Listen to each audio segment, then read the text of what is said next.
چگونه است مگر که تا تو می روی تمام گریه های تلخ سالهای دور، تمام اندوهان روزهای سخت، تمام بغض‌های در دلم نهفته سالها به ناگهان ز راه می رسند.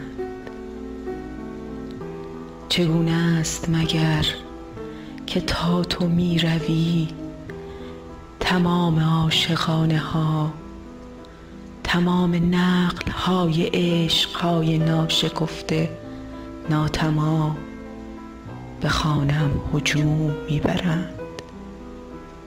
دوباره گریه آمده است، دوباره گریه آمده است و من خیال می کنم تمام این سروده ها، تمام قصه ها که ساختم دروغ بود، تمام این نوشته ها سرشته ها فسانه بود. من از نبودن تو گریه می کنم، تمام شعرها بهانه بود.